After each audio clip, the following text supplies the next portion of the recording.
самовили, змееви, џуџиња, секакви суштества од шумите? Дали ова е плод на фантазија на едно минато време или луѓето ги гледале тие работи?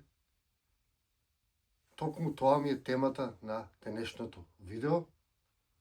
Пробувам да обработам таа тема и да ви ги доловам поблиску сознанијата што го имам околу сето тоа.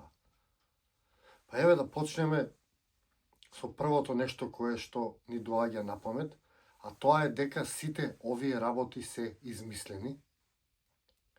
И сега јас тука ви поставил едно прашање: ако сите овие работи се измислени, како тогаш луѓе или народи од еден и од друг крај на светот имаат слични приказни, како на пример за змејовите? Луѓето од сите краеви на планетата имаат приказни за змејови. И сега дали они сите во еден одреден период седнале некаде и се договориле да фантазираат за исто, да раскажуваат приказни за исти суштества? Ја не знам, меѓутоа тоа би можело да биде одговор како народи кои што се толку далеку, како на пример Кина, еве и Македонија ќе земе и Балканот, имаат приказни за змејови. Освен ако некако што кажав, седнале на една маса и се договориле, тоа е невозможно да се договориле. Потоа да имаат иста фантазија, народи од сите краеви на светот, пак е невозможно. Не можеме сите да фантазираме за исти работи. И останува третата теорија, а тоа е дека луѓето ги гледале овие суштества. Ги гледале и потоа раскажувале приказни за нив. Меѓутоа, тука јас си поставувам пак прашање, а тоа е каде отишле овие суштества ако луѓето ги гледале, што најверојатно луѓето да ги гледале овие суштества затоа што раскажувале приказни за нив, а не може сите исто да фантазираат, пак ќе го повторам тоа. И останува прашањето каде тие суштества исчезнале, или пак можеби се тука, меѓутоа ние немаме можност да ги видиме. Како што знаеме, човечкиот спектар на гледање е многу мал. Ние гледаме некаде 0,004% од видливиот спектар на светлина, што значи дека гледаме многу малку. И, например, кога шетам во шума со група на луѓе и кога има дечиња, често дечињата покажуваат видов нешто таму, почнуваат да кажуваат некои неверојатни приказни и тука секогаш се вклучува некој авторитет, дали нивниот родител, дали некој нивни близок, меѓутоа авторитетот секогаш ги гаси, им вика тоа не постои и на тој начин им дава наредба да не го гледаат тоа. Можеби тоа е одговорот зошто ние не можеме да го гледаме тоа, затоа што авторитетот ни го има забрането тоа. А децата се чисти и децата се уште поврзани и можат да гледаат многу повеќе од нас. Меѓутоа, како што кажав, авторитетот ги гаси и ние не можеме да ги видиме тие работи. Тоа е една од теориите. Друга од теориите е дека ние, поради нашиот напредок технолошки, значи ние константно произведуваме звук. Константно, значи одиш во град, зуи, свири од секаде. И сега некој што е поосетлив би можел да има голем проблем со тоа зуење и би можел да избега многу подалеку. Па така да многу го поврзуваат исчезнувањето на самовилите со доаѓањето на железницата. Значи се до доаѓањето на железницата луѓето гледале самовили, потоа поради тој огромен звук што го произведувала неприроден, се претпоставува дека самовилите избегале некаде или во длабините на земјата или некаде во длабините на горите. Тоа е уште една теорија, затоа што ден денеска војниците, морнарицата може да убие живи суштества со помош на звук. Тоа го прават поморињата и океаните со помош на така наречените сонари. Значи, очигледно е дека многу суштества на оваа планета се осетливи на звук. и може тој звук да ги повреди или да ги убие, па така тука стои таа теоријата дека они се повлекле во подземјето на нашата земја и во длабината на горите, кога сме напреднале со технологијата, па затоа не ги гледаме. А може би, како што кажав, едноставно и сме слепи за нив. Секако, тука постои теоријата, по некое чудо, сите да имаат иста фантазија и сите тие суштества да се измислени. Секако постои и тоа, меѓутоа, како што каже, веројатноста за тоа е многу мала, барем според мене. Мене најинтересни од сите тие митолошки суштества ми се змејовите. Змејовите во нашата традиција имаат посебно место, иако ние сега многу малку ги спомнуваме. Мислам дека уште само црквата ги чествува, мислам дека поглаварите на црквата секогаш седат на трон од змеј. Мислам дека се поврзуваат со таа енергија и мислам дека они уште се потсеќаат на таа нивна енергија или на тие суштества, како што кажав. Меѓутоа, во нашата митологија се верува дека змејот настанува кога исклучително добри луѓе ќе влезат во сојуз или во брак. И така тие ќе направат дете, кое што ќе го носат повеќе од 9 месеца, односно го носат до 2 години. И после 2 години тоа дете се раѓа со мали крилца под пазувите. И тоа во нашата митологија се нарекувало змеј и негова улога било додека спие со помош на тој дух што го има во себе змејски, да ја штити околината од противникот на луѓето, ламјата. Ламјата е негативно суштество кое што ги напаѓа нашите ниви, нашите куки, нашето здравје. Но меѓутоа, доколку двајца добри луѓе направат сојуз и имаат дете, тоа дете ќе може да влегува во така наречен транс и да го ослободи змејот и тој змеј да избрка аждајата. И аждајата, присуство на аждајата значи недостаток на добрина кај нас. Имам снимано видео за змејовите и секогаш ги истражувам. Иначе такви приказни за змејови постојат и од ден денеска.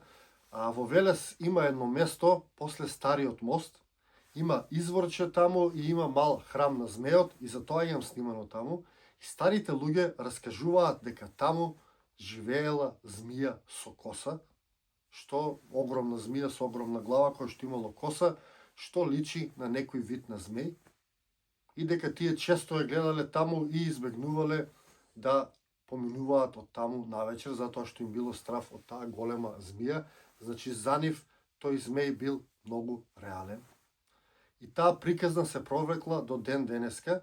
Меѓутоа, пак ќе кажам, што е чудно тоа кажуваат само старите генерации. Ние, по-новите генерации, сме или слепи за тоа, или веќе тие суштества ги нема. Меѓутоа, приказните за змејовите ги има и ден денеска. На некој начин обстојале. И мене ми се едни од најинтересните. Секако, тука се и самовилите, меѓутоа самовилите се многу блиску до луѓето. Така да може едноставно самовилите како вид и да се претопиле со луѓето. Иначе кај нас за самовилите имам кажувано постојат и песни.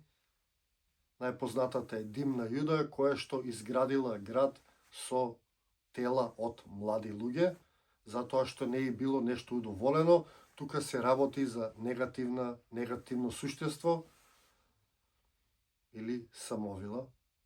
Додека пак кај нас вештерките скоро и да ги нема изразот вештерки и најчесто тие се во позитивен контекст, односно вештерките кај нас биле вешти жени или жени кои што имаат некое одредено знаење, а тие биле нарекувани вештерки. И затоа и не ги спомнувам многу вештерките во ова видео и во мои претходни видеа каде што зборувам за овие митолошки суштества, затоа што кај нас едноставно повеќето жени биле вешти, имале некоја вештина, Така да кај нас вештерки било значело сосема друго од тоа што ни е представено во филмовите и од тоа што инквизицијата наводно гледала во жените низ вековите. Знаете, имало инквизиција која што ги убивала жените затоа што вареле чај од нешто или лечеле со нешто такви, затоа што имале вештина, ете пак ќе кажам. И подоцна сето тоа низ тие филмови ни е представено како негативно, но кај нас е стрикно позитивни суштества вештерките, односно жени кои што имаат вештини. И ние денеска сме многу манипулирани и под влијание на таа филмска индустрија, затоа што едноставно направени се на таков начин филмовите и сериите да ни се многу интересни. И ние не сакајки ги впиваме тие информации од филмовите, па така за вештерки мислиме дека се лоши, за змеови мислиме дека се лоши, иако змеот е добар, аждајата е лоша, така натаму и така натаму. Значи, многу сме под влијание на тие филмови и тешко ни е да испаднеме. Меѓутоа, ако малку навлеземе наназад во приказните, ќе видиме дека во постарите приказни ќе видиме дека таа дуалност на добро и зло, змејовите се добро или се заштитници, а аждајата е лоша. Тие митолошки суштества кај нас ги има многу во приказните, но што ме зачудува е тоа што најмалку ги има спомнато од џуџињата, односно малите луѓе. И тие се најчесто опишани како рудари. И дел каде што се верува дека живееле џуџиња кај нас се Галичко езеро и планината Галичица. Таму има многу приказни за џуџињата, дури се кажува и дека луѓето се до 18 век тргувале со нив, односно им давале храна и облека, а овие за возврат им давале руда, која што луѓето подоцна си ја преработувале. Па така се зборува и за некоја трговија меѓу нив. И тоа е единствен крај во Македонија од моите истражувања каде што можев да слушнам за џуџиња. И сега пак тоа прашање, каде се тие џуџиња, дали ако постоеле, каде се сега. За џуџињата е најлесно да се претопат, затоа што тие имале, личеле многу на луѓето, како што личеле и самовилите. Самовилите биле представени како млади, убави жени, па така џуџињата како мали луѓе може многу лесно да се претопат. Така доколку постоеле, тие сега би биле претопени и би можеле да има некои места, некои села, например, кај што има луѓе со многу низок раст, па може би тие биле потомци на џуџињата. А како што кажав, може би и се само плод на фантазија на одредена група на луѓе. Тоа секогаш го оставам како опција, затоа што едноставно немам најден од цврсти докази дека постојат. Јас верувам дека сите тие митолошки суштества постоеле во одреден период од времето, во одреден облик и дека имале некоја улога на оваа планета, на оваа земја, и многу од тие митолошки суштества имале улога да ја штитат земјата, биле нејзини заштитници.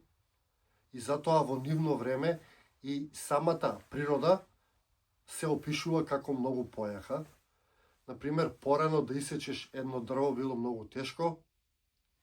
Знам дека кажуваат приказни дека постоеле огромни дрвја на оваа планета и ги сечеле, меѓутоа јас не знам како би можеле да ги исечат, мислам дека е невозможно.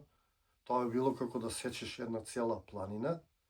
И порано дрвјата биле многу подсврсти, природата била многу појака. Било многу потешко да исечеш дрво. Пример за тоа е дрво на кое што војници се учеле да пукаат. Така тие секогаш стрелале во едно дрво, тоа никогаш не умрело, толку било цврсто. За време на Првата светска војна. Многу такви дрва, сега ако исечеш дрво, толку е ќе исуши, ќе умре. Така да во тоа време и самата природа била појака и мислам дека овие суштества сите ја имале таа улога доколку би постоеле во тој целосен екосистем да ја штитат шумата. Кој што гледате, сега нив ги нема, исто така ја снемува и шумата. Ете толку околу моите истражувања, моите размислувања за овие митолоски суштества. Ќе се потрудам да ги обработам поединечно. Ова беше само едно видео да ве запознаам со нашите митолоски суштества, да ги спомнеме, за да не ги заборавиме. И секако да дознаеме нешто повеќе за нив. Толку некој знае нешто повеќе, нека пише во коментар или нека ми прати порака, доколку знае место каде што би можеле да ги има тие суштества, да има остатоци од нивните живеалишта и слично. Многу би сакал да ги посетам тие места и да ги истражам. Толку од ова видео, ви благодарам што го гледавте, ви го посакувам секое добро, да не заборавам за крај да ве потсетам да се претплатите, доколку сте во можност да станете членови и на тој начин да ја поддржите операцијата Сонцогор или YouTube каналот Сонцогор или сето она што го прави Сонцогор, што го правиме заедно, затоа што во ова истражување, во овие теми, сепак сме заедно. Вие сте тука, гледате, поддржувате, давате совети, критикувате некогаш. Се е за луѓе сепак. Јас благодарам за тоа и да ве потсетам да ставите една мала претплата, да дадете една поддршка, да дадете енергија, доколку сте во можност да станете и членови. Ете толку околу тој дел треба да го ставам на почетокот, каде што луѓето го гледаат видеото највеќе. Меѓутоа секогаш заборавам, после треба да монтирам, многу работа ми е тоа, немам толку услови. Едноставно тоа е, сега за сега ќе си стои на крајот, па кој ќе ми текне некогаш ќе го ставам и напред. Толку од ова видео, благодарам и се гледаме во некое мое наредно видео.